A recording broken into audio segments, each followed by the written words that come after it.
Assalamualaikum warahmatullahi wabarakatuh. Adik-adik semua yang saya cintai, selamat belajar kembali dalam video pembelajaran kali ini. Dalam video pembelajaran kali ini, kita akan belajar tentang tata surya. Jadi, apa sih tata surya itu? Ini akan sangat tepat mungkin bagi adik-adik kelas 6 yang sedang ingin memperdalam materi yang ada di sekolah, yaitu ketika adik-adik sedang belajar tentang tata surya. Baik, jadi tata surya adalah susunan matahari dan anggota tata surya yang mengitarinya atau yang mengelilinginya. Jadi susunan matahari dan anggota tata surya yang mengitarinya, di mana matahari menjadi pusat tata surya. Kemudian siapa saja anggota tata surya itu? Yang pertama ada planet, ya. Kemudian yang kedua asteroid, yang ketiga satelit, yang keempat meteorit, dan yang kelima komet. Selanjutnya, apa itu planet? Ya, kita belajar tentang planet yang merupakan anggota dari sistem tata surya. Planet adalah benda-benda langit yang tidak dapat memancarkan cahaya sendiri.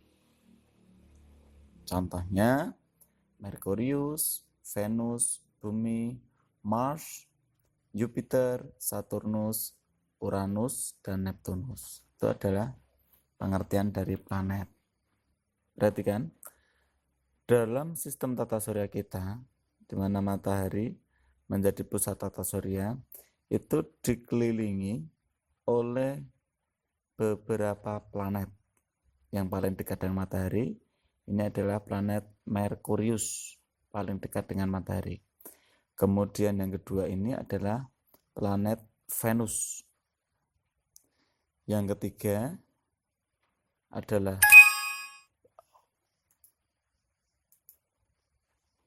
Venus. Yang ketiga ini adalah Bumi, tempat kita tinggal. Yang keempat adalah Mars. Yang kelima Jupiter. Yang keenam Saturnus, ya, mendapat julukan planet cincin, Saturnus. Yang ketujuh planet Uranus, dan yang kedelapan adalah Neptunus. Jadi ada 8 anggota planet dalam susunan tata surya kita. Kalau dulu itu ada tambah 1 yaitu Pluto. Tetapi sekarang Pluto sudah tidak dikategorikan dalam kelompok planet karena memiliki ukuran yang lebih kecil bila dibandingkan dengan planet-planet yang lain. Selain itu juga memiliki garis edar yang tidak seperti planet yang lain.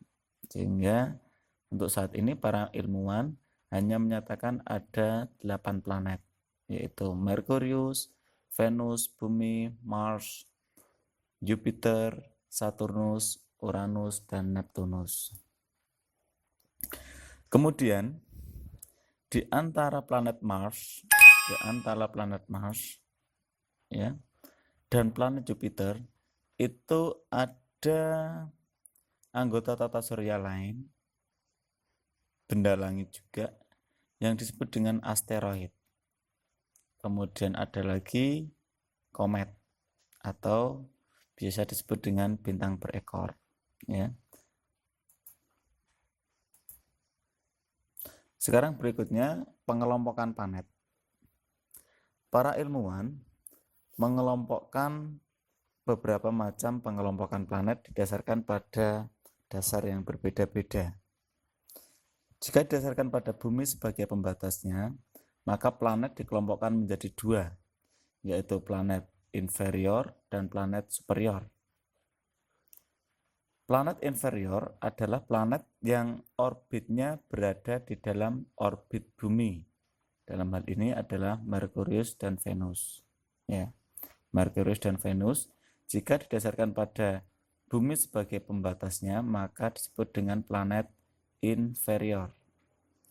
Kemudian kelompok yang kedua adalah planet superior. Adalah planet yang orbitnya berada di luar orbit bumi. Dalam hal ini yaitu Mars, Jupiter, Saturnus, Uranus, dan Neptunus. Kemudian, jika didasarkan pada asteroid sebagai pembatasnya, planet dikelompokkan menjadi dua, yaitu planet dalam dan planet luar. Nah, ini planet dalam, pembatasnya ini asteroid.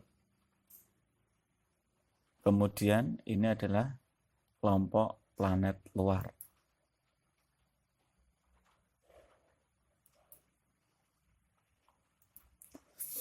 Berikutnya planet dalam, pengertiannya adalah planet yang orbitnya di dalam peredaran asteroid. Maksudnya di dalam adalah berada di antara asteroid dengan matahari. Ini disebut dengan planet dalam, yaitu yaitu Merkurius, Venus, Bumi, dan Mars. Kemudian untuk planet luar adalah planet yang garis edarnya berada di luar garis edar asteroid.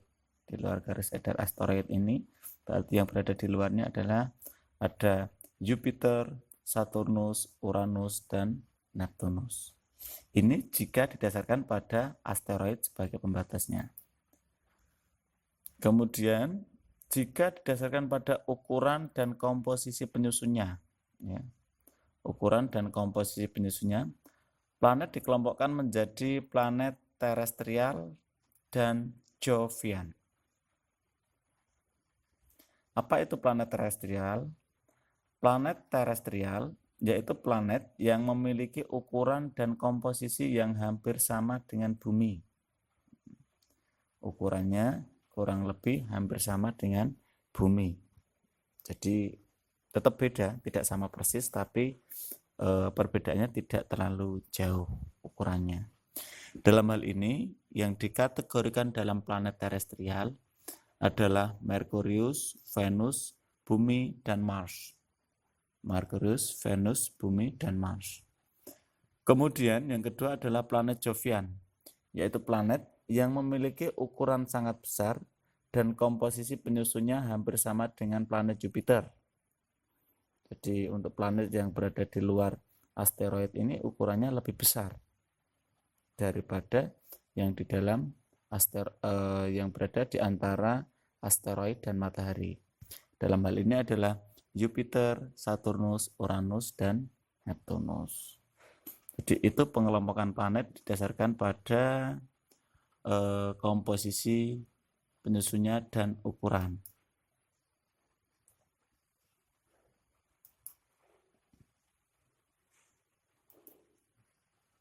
Nah, berikutnya tentang hukum Kepler. Hukum Kepler merupakan hukum-hukum yang menjelaskan tentang gerakan planet. Nah, jadi ini adalah orbit atau garis edar dari planet. Dengan bentuk orbit yang elips seperti ini, maka dalam orbit planet itu ada perihelium, ada aphelium. Apa itu perihelium? Yaitu jarak terdekat planet dari matahari. Jadi ketika pada posisi ini, ketika planet bergerak mengelilingi matahari, ketika di sini ini merupakan jarak terdekat dengan matahari. Sedangkan ketika berada di sini berarti berada pada jarak terjauh dengan matahari. Jadi garis edar planet atau orbit adalah lintasan yang dilalui planet saat mengelilingi matahari atau saat mengitari matahari. Hukum 1 Kepler menyatakan bahwa orbit planet berbentuk elips dan matahari terletak pada salah satu titik fokusnya. Itu tentang hukum Kepler 1. Untuk hukum Kepler 2 tidak usah kita pelajari. Jadi cukup sekian untuk pembelajaran tentang planet, tentang tata surya. Terima kasih telah memperhatikan. Assalamualaikum warahmatullahi wabarakatuh.